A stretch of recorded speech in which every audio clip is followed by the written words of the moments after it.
ہیں وہ ایک باپ کی اولاد نہیں مانتے، اور غلط ہے، غلط ہے، غلط ہے۔ میں کہتا ہوں ایک آدم کی یعنی پرتم منو کی اولاد ہے، اور دشمنی اور نفرت میں لے جانا چاہتے ہیں۔ ہم سب ایک ہی باپ کی اولاد ہیں۔ ملک کی سب سے بڑی سپریم کورٹ عدالت ہے، وہ عدالت اپنے فیصلے میں کیا کہتی ہے کہ بابر نے اپنی جگہ مسجد بنائی ہے، مندر توڑ کر مسجد نہیں بنی۔ جب یہ کہہ دیا گیا کہ مسجد اپنی جگہ بنی ہے، مندر کو توڑ کر مسجد نہیں بنی، دوسرا فیصلہ کیا ہے کہ جنہوں نے اندر گھس کر مورتیاں رکھی ہیں وہ مجرم ہیں، انہوں نے غلط کیا، مسئلہ ختم ہو گیا۔ ہم ختم ہو جائیں گے، آگے آنے والا مورخ یہ لکھے گا کہ بابری مسجد کی جگہ مندر کس طریقے پر، اور ملک کے اندر مسلمانوں کی 600 سال پرانی مسجدوں کو گرا کر کے وہاں مندر بنایا جائے۔ یہ سیکولرزم نہیں ہے، یہ ڈھول کا پول ہے۔ آپ کی پارلیمنٹ فیصلہ کر چکی ہے آج سے تقریباً 30-32 سال پہلے کہ جو مسجد جہاں جو مذہبی عبادت گاہ بنی ہوئی ہے سن 47 میں، اس عبادت گاہ کو اسی حال میں رہنے دیا جائے گا۔ آج آپ یہ کہتے ہیں کہ نہیں، بنارس کی مسجد کو توڑ دو، وہ ہماری ہے، متھرا کی مسجد کو توڑ دو۔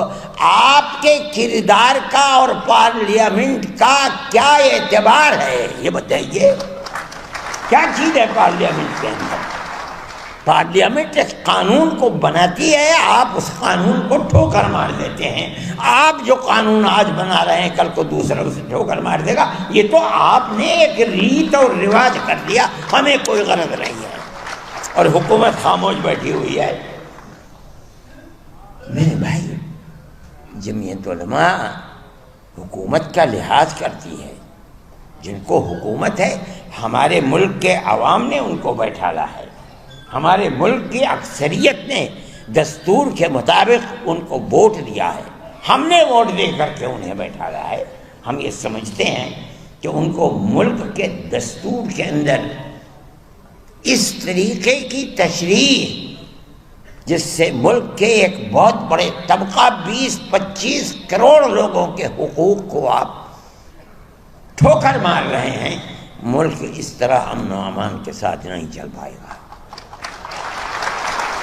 اور اس کے نتیجے کے اندر ملک کی جو صورتحال ہے، آپ اپنی زبان سے کہتے رہیں کہ ملک ترقی کر رہا ہے اور ساری دنیا کے اندر ترقی کا ڈھڈورا پٹ رہا ہے، مگر ملک کے عوام کی جو صورتحال ہے اور فقر اور بے کسی کی جس طریقے پر پورے ہندوستان کے اندر کیفیت ہے، آپ اس کو دیکھ لیجئے۔ میں اپنی زبان سے کچھ نہیں کہتا ہوں،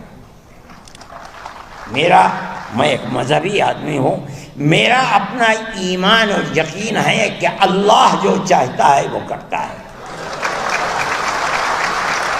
یعنی ایشور جو چاہتا ہے وہ کرتا ہے، یعنی اوم جو چاہتا ہے وہ کرتا ہے۔ آج آپ کر رہے ہیں، ٹھیک ہے، کر دیجئے، کل کو حالات بدلیں گے دنیا کے اندر، میں زندہ ہوں، میں بھی مر جاؤں گا اور دنیا کا ہر آدمی مر جائے گا، دوسرا آئے گا اپنے خاص ذہن کے ساتھ آئے گا۔ حالات کیا ہوتے ہیں ان کو آج نہ میں جانتا ہوں نہ کوئی جانتا ہے، اللہ جانتا ہے اور ان کے سوا کوئی نہیں جانتا۔ میرے بھائی، ہم یہ سمجھتے ہیں کہ امن و امان کو پکڑنا چاہیے۔ میں مسلمانوں سے یہ کہتا ہوں کہ آج کی حکومتیں جو کچھ کر رہی ہیں اس سے فرقہ پرستی اور آپس میں نفرت اس طریقے پر ابھر رہی ہے کہ نہیں کہا جا سکتا کہ کل کو کیا ہوگا۔ میں جمعیت علماء کے ہر ورکر سے یہ بات کہتا ہوں کہ آپس میں پیار و محبت کو پیدا کرو۔ اس کا یہ مطلب نہیں ہے کہ مسلمان سے پیار نہیں، اس ملک کے ہر رہنے والے سے محبت کرو، اپنے دکھ میں سکھ میں انہیں شریک کرو، ان کے دکھ اور سکھ کے اندر تم شریک ہو۔ ان کے یہاں شادی بیاہ ہے، وہ تم کو نہیں بلاتے، جاؤ اور مبارکبادی دے کر چلے آؤ۔ کھانا کھلاتے ہیں، کھاؤ، نہیں کھلاتے نہ کھاؤ۔ جب تمہارے یہاں سکھ ہو، شادی بیاہ ہو، تم اپنے رشتہ داروں کو جس طرح بلاتے ہو اپنے دائیں بائیں رہنے والے غیر مسلموں کو بلاؤ۔ یہ تمہاری پرانی زندگی ہے، آج کی نہیں، یہ ہزاروں سال پرانی زندگی ہے، اور اسی طرح اس ملک کے اندر ہم رہتے چلے آئے ہیں۔ دنیا کے کسی ملک کے اندر مسلمان اور غیر مسلم کو اس طرح جیسے اس ملک میں رہتے ہیں نہیں رہنے دیتے۔ دیکھو گے گاؤں گاؤں کے اندر رہتے ہیں، اگر ان سے پوچھو کہ مسلمان کب سے آباد ہے، نہ مسلمان جانتا ہے کہ اس کی تاریخ کیا ہے، نہ ہندو جانتا ہے کہ اس کی تاریخ کیا ہے۔ اس پیار و محبت کے اندر شریک تھے، لیکن آج کی سیاست یہ پیار و محبت کی سیاست نہیں ہے۔ میں یہ سمجھتا ہوں کہ یہ بڑی تباہی کے آثار ہیں۔ آپ کو جمعیت علماء کے ورکر ہونے کی حیثیت سے آپ کو اس سلسلے میں قدم بڑھانا چاہیے۔ میں مدرسے والوں سے کہتا ہوں، صحیح ہے آپ کا مدرسہ مذہبی مدرسہ ہے، لیکن یاد رکھیے رسول اللہ صلی اللہ علیہ وسلم جن کی زندگی کو لوگ جانتے نہیں اور خاص طریقے کے اوپر برادران وطن نہیں جانتے، غیر مسلموں کے ساتھ اٹھنا بیٹھنا رہنا سہنا آپ کی زندگی تھی۔ آپ جب تک زندہ رہے، میں ایک بات کہتا ہوں اور تو یہ تو بڑی لمبی بات ہو جائے گی، ابو طالب آپ کے چچا تھے، آخری وقت تک بت پرست رہے، اور کھانا پینا اٹھنا بیٹھنا اللہ کے نبی کے ساتھ تھا۔ اگر اللہ کے نبی کو مکے کے لوگوں نے آبادی سے باہر کر دیا، ابو طالب نے ساتھ نہیں چھوڑا، باہر رہے، اور دین کے اعتبار سے وہ اللہ کے دین کو، اللہ کے نبی کے دین کو نہیں مانتے تھے، آخری وقت تک نہیں مانتے تھے۔ جب جان نکل رہی تھی تب گئے نبی کریم علیہ السلام ان کے پاس اور جا کے کہا چچا ایک مرتبہ لا الہ الا اللہ محمد رسول اللہ کہہ دیجئے، میں قیامت کے دن اللہ کے یہاں آپ کی شفاعت تو کر دوں گا۔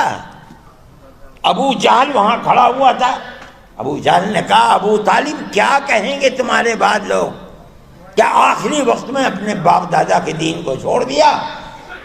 یہ کہا کہ نہیں، میں اپنے باپ دادا کے دین کے اوپر ہوں، اور مر گئے۔ اللہ کے نبی نے ساتھ نہیں چھوڑا، نہ انہوں نے چھوڑا نہ اللہ کے نبی نے ساتھ چھوڑا، حالانکہ اللہ کے نبی کے دین پر نہیں تھے، نہ زندگی میں تھے نہ مرتے وقت تھے۔ میرے بھائی یہ رسول اللہ کا کردار ہے۔ یہ سمجھنا کہ کسی غیر مسلم کے ساتھ اٹھنا بیٹھنا یہ درست نہیں، اسلام میں غلط ہے، غلط ہے، غلط ہے۔ ہم اس ملک کے رہنے والے ہیں، وہ ہمارے بھائی ہیں۔ میں کہتا ہوں ایک آدم کی یعنی پرتم منو کی اولاد ہیں، ہم دونوں بھائی بھائی ہیں۔ جو لوگ اس کو تفریق میں اور دشمنی اور نفرت میں لے جانا چاہتے ہیں وہ ایک باپ کی اولاد نہیں مانتے، اور غلط ہے، غلط ہے، غلط ہے۔ ہم سب ایک ہی باپ کی اولاد ہیں، ہم سب ایک دوسرے کے بھائی ہیں۔ جو مدرسے والے ہیں وہ اپنے مدرسوں کے جلسوں کے اندر بلائیں، بچوں سے تقریریں کروائیں، ماں باپ کے ساتھ کس طرح تعلقات رکھنے چاہیے، قرآن کیا کہتا ہے، اللہ کا نبی کیا کہتا ہے، ان کو سنائیں۔ پڑوسیوں کے ساتھ کیسے تعلقات ہونے چاہیے، آدمی کے ساتھ قطع نظر اس کے کہ اس کا مذہب کیا ہے، کیسے تعلقات ہونے چاہیے، تاکہ آپ کے خلاف جو پروپیگنڈا ہے کہ اسلام دہشت گردی کا مذہب ہے یہ جائے تو لوگ سنیں تو کہ آپ تعلیم کیا دیتے ہیں، قرآن بتاتا کیا ہے۔ یہ ہمارا قصور ہے کہ ہم اسلام کی صحیح تصویر ان کے سامنے پیش نہیں کر پا رہے ہیں، ہمیں کرنی چاہیے۔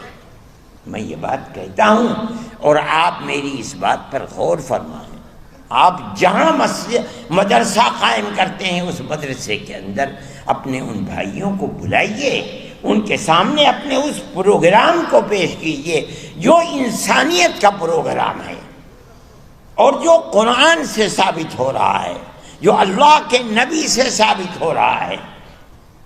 تب آپ سمجھا جائے گا کہ اسلام کی صحیح تصویر کو دنیا کے سامنے پیش کر رہے ہیں۔ اور اگر یہ نہیں کرتے تو میرے بھائی آپ کے لیے مشکلات ہیں، اور قصوروار آپ ہی ہیں۔ وہ ہنسنے لگے اور انہوں نے اس کے بعد حکم دیا کہ اس کے اقلیتی کردار کو بحال کیا جائے۔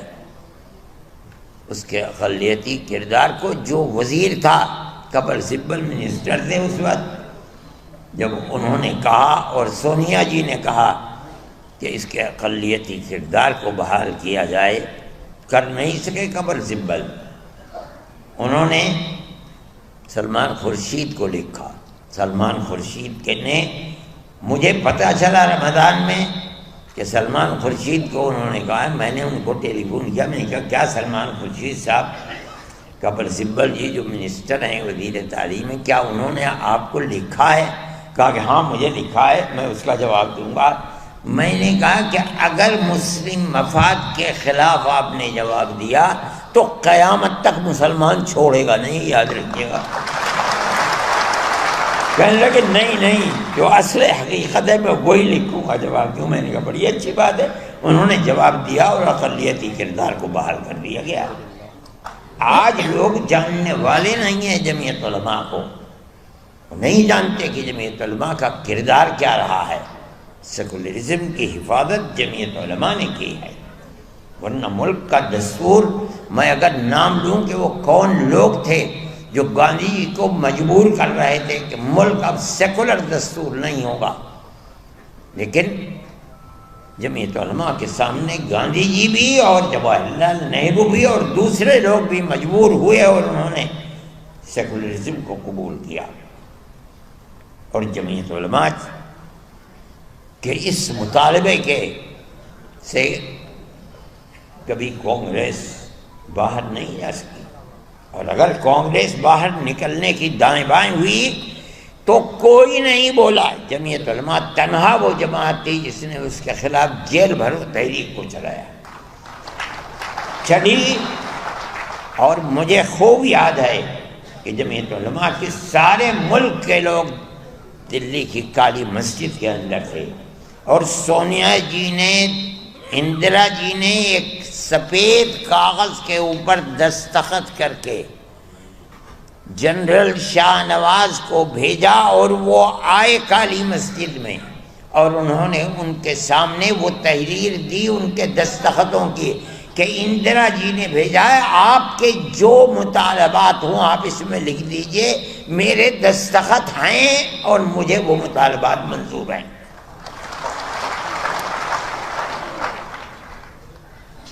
اس تحریک کو ان کے اس وعدے کے اوپر ختم کر دیا گیا۔ یہ دوسری تحریک تھی جو چلی تھی۔ یہ جمعیت علماء کا تعلق تھا۔ آج لوگ جانتے بھی نہیں کہ جمعیت علماء نے کیا کیا ہے، ان کا خود کوئی کردار نہیں، وہ جمعیت علماء کے کردار کو کیا جانیں گے۔ میرے بھائی، آج اس سیکولرزم کو ختم کرنے کی بات کی جا رہی ہے۔ میں یہ سمجھتا ہوں کہ اس ملک کو بربادی کی طرف لے کر کے چل رہے ہیں۔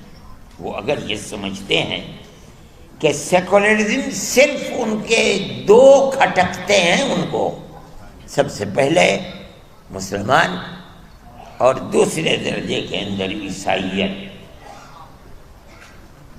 ہم جس سیکولرزم کو لے کر چلتے ہیں، ہم یہ کہتے ہیں کہ تنہا مسلمان نہیں، ہر اقلیت، چاہے وہ عیسائیت ہو، چاہے ملک کے اندر براہ نام یہودیت ہو، یا کوئی بھی اقلیت ہے، جب ملک آزادی کے وقت اس کا دستور سیکولر دستور ہے، وہ سیکولر دستور رہے گا۔ اور اگر آپ اس سیکولر دستور کو ختم کر کے یہ چاہیں گے کہ ملک کو سلامتی کے ساتھ لے کر چلیں، ملک سلامتی کے ساتھ نہیں چل پائے گا۔ یہ 25-30 کروڑ کی مسلم اور عیسائی اقلیت کے ہوتے ہوئے آپ یہ چاہتے ہیں کہ ملک کے اندر امن برقرار رہے گا اور ان کو زندگی کا حق نہیں دیا جائے گا، دستور میں ان کا کوئی مقام نہیں ہوگا؟ نہیں ہو سکتا۔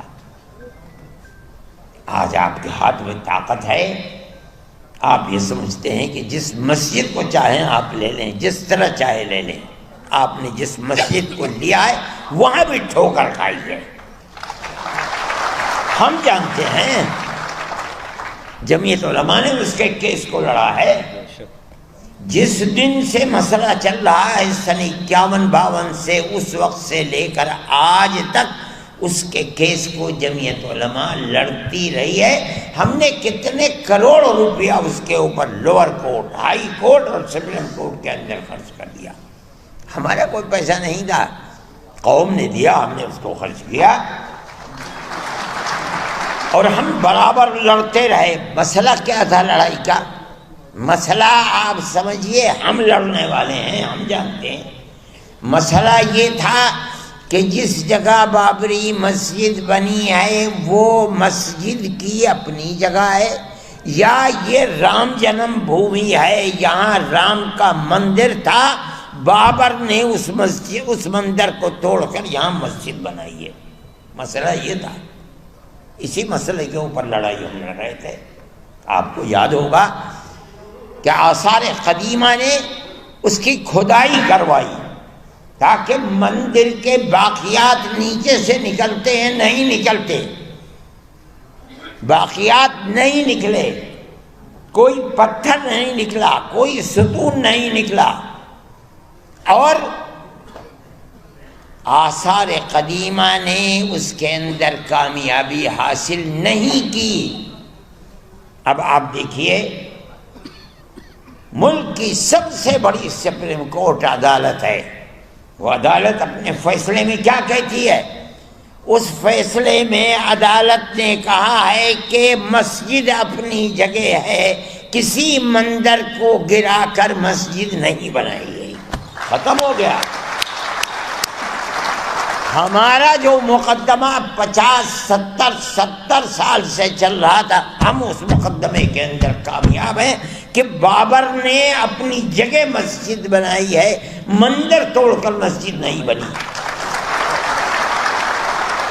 ہم مسلمان ہیں، ہم جانتے ہیں کہ اگر کسی دوسری جگہ کے اوپر مندر توڑ کر مسجد بنائی جاتی، وہ مسجد نہیں ہے۔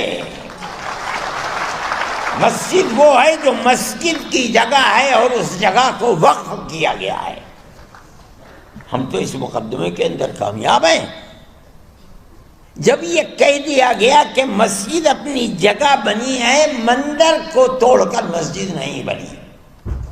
دوسرا فیصلہ کیا ہے کہ جنہوں نے اندر گھس کر مورتیاں رکھی ہیں وہ مجرم ہیں، انہوں نے غلط کیا، مسئلہ ختم ہو گیا۔ جب سننے والے سن رہے تھے فیصلے کو، تیسرا فیصلہ اپنی جگہ کے اوپر تھا کہ یہ مسجد کی جگہ ہے، لیکن یہ الگ بات ہے کہ فیصلہ یہ دے دیا گیا کہ لیکن ہم یہ جگہ ہندوؤں کو دیتے ہیں۔ ٹھیک ہے، آپ نے دے دی، ہم اپنے مقدمے کے اندر کامیاب ہیں۔ ہم آج نہیں بولتے، نہ ہمیں بولنا چاہیے، اس لیے کہ جو سب سے بڑی ملک کی عدالت ہے اس نے یہ ہندو بھائیوں کو دے دی۔ ہم نہیں بولتے، ہم 1000 دفعے کہہ چکے تھے کہ یہ آخری ہماری لڑائی ہے۔ سپریم کورٹ ہمارا سپریم کورٹ ہے، ہم اس ملک کے رہنے والے ہیں۔ سپریم کورٹ جو فیصلہ کر دے گا ہمیں وہ منظور ہے۔ سپریم کورٹ نے فیصلہ کر دیا، ہم اپنے گھر بیٹھ گئے، ہم خاموش ہیں، ہم نہیں کہتے کچھ، لیکن دنیا ختم تو نہیں ہے، ہم ختم ہو جائیں گے۔ آگے آنے والا مورخ یہ لکھے گا کہ بابری مسجد کی جگہ مندر کس طریقے پر بنا ہے۔ ہم نہیں بولتے، لیکن کیا آنے والی دنیا خاموش ہو جائے گی؟ میرے بھائی، یہ تو دنیا کے حالات ہیں، کل کوئی اور تھا، آج کوئی اور ہے۔ اگر ہم یہ سمجھتے ہیں کہ ارشد ہمیشہ زندہ رہے گا تو پاگل ہے، مرے گا، میری جگہ کوئی دوسرا آ کر لگے گا۔ یہ تو دنیا ہے، یہاں اسی طرح آنا جانا لگا ہوا ہے۔ ایسی ذات جو ہمیشہ سے ہے، ہمیشہ رہے گی. میں کہتا ہوں وہ اوم